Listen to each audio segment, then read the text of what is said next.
Hello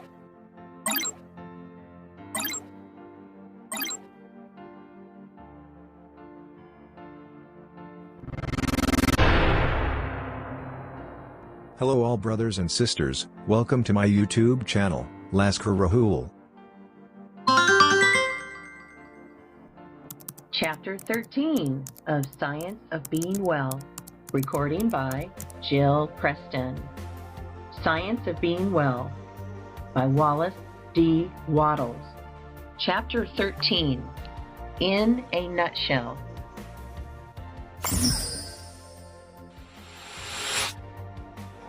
There is a cosmic life which permeates, penetrates, and fills the interspaces of the universe, being in and through all things.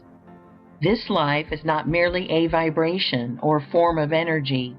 It is a living substance. All things are made from it. It is all and in all. This substance thinks, and it assumes the form of that which it thinks about. The thought of a form in this substance creates the form. The thought of a motion institutes the motion. The visible universe with all its forms and motions exists because it is in the thought of original substance. Man is a form of original substance and can think original thoughts, and within himself man's thoughts have controlling or formative power. The thought of a condition produces that condition. The thought of a motion institutes that motion. So long as man thinks of the conditions and motions of disease, so long will the conditions and motions of disease exist within him. If man will think only of perfect health, the principle of health within him will maintain normal conditions. To be well, man must form a conception of perfect health and hold thoughts harmonious with that conception as regards himself and all things. He must think only of healthy conditions and functioning. He must not permit a thought of unhealthy or abnormal conditions or functioning to find lodgment in his mind at any time. In order to think only of healthy conditions and functioning, man must perform the voluntary acts of life in a perfectly healthy way. He cannot think perfect health so long as he knows that he is living in a wrong or unhealthy way, or even so long as he has doubts as to whether or not he is living in a healthy way. Man cannot think thoughts of perfect health while his voluntary functions are performed in the manner of one who is sick. The voluntary functions of life are eating, drinking, breathing, and sleeping. When man thinks only of healthy conditions and functioning, and performs these externals in a perfectly healthy manner, he must have perfect health. In eating, man must learn to be guided by his hunger.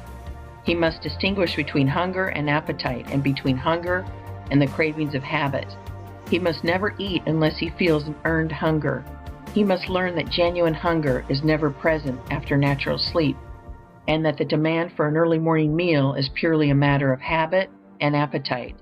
And he must not begin his day by eating in violation of natural law. He must wait until he has an earned hunger, which, in most cases, will make his first meal come at about the noon hour. No matter what his condition, vocation, or circumstances, he must make it his rule not to eat until he has an earned hunger, and he may remember that it is far better to fast for several hours after he has become hungry than to eat before he begins to feel hunger. It will not hurt you to go hungry for a few hours, even though you are working hard, but it will hurt you to fill your stomach when you are not hungry, whether you are working or not. If you never eat until you have an earned hunger, you may be certain that insofar as the time of eating is concerned, you are proceeding in a perfectly healthy way. This is a self-evident proposition. As to what he shall eat, man must be guided by that intelligence which has arranged that the people of any given portion of the earth's surface must live on the staple products of the zone which they inhabit. Have faith in God and ignore food science of every kind. Do not pay the slightest attention to the controversies as to the relative merits of cooked and raw foods, of vegetables and meats, or as to your need for carbohydrates and proteins. Eat only when you have an earned hunger, and then take the common foods of the masses of the people in the zone in which you live, and have perfect confidence that the results will be good. They will be. Do not seek for luxuries, or for things imported or fixed up to tempt the taste. Stick to the plain solids, and when these do not taste good, fast until they do. Do not seek for light foods, for easily digestible or healthy foods. Eat what the farmers and working men eat. Then you will be functioning in a perfectly healthy manner, so far as what to eat is concerned. I repeat, if you have no hunger or taste for the plain foods, do not eat at all. Wait until hunger comes. Go without eating until the plainest food tastes good to you, and then begin your meal with what you like best. In deciding how to eat, man must be guided by reason. We can see that the abnormal states of hurry and worry produced by wrong thinking about business and similar things have led us to form the habit of eating too fast and chewing too little. Reason tells us that food should be chewed, and that the more thoroughly it is chewed, the better it is prepared for the chemistry of digestion.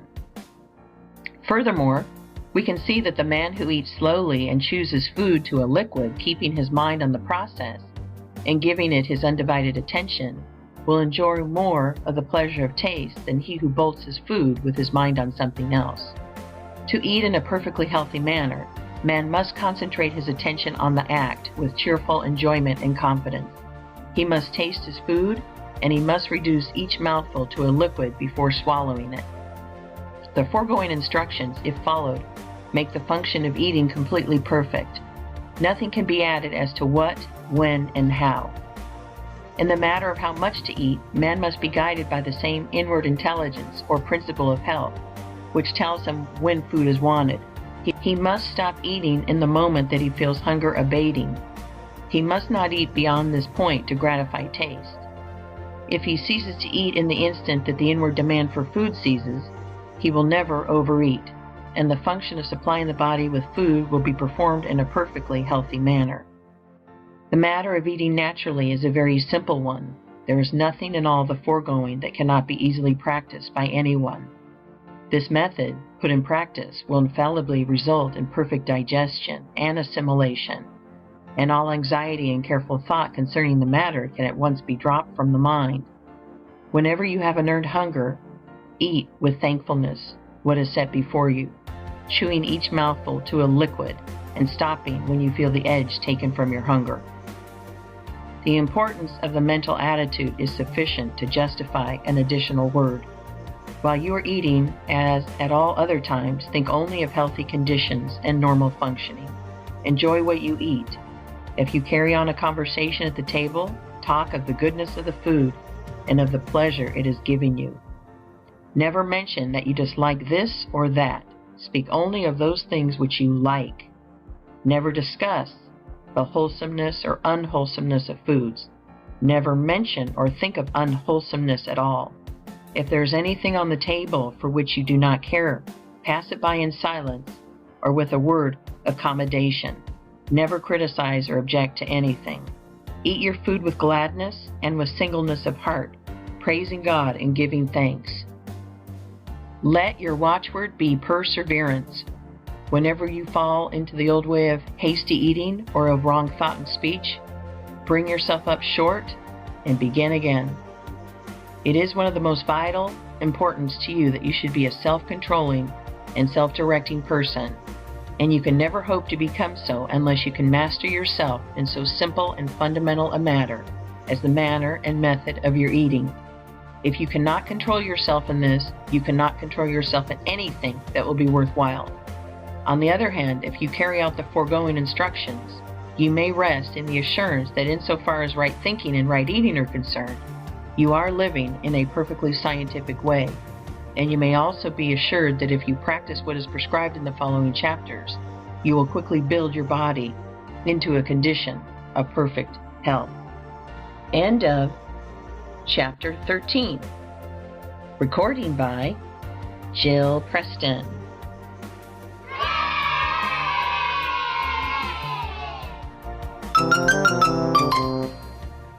Thank you for watching this video.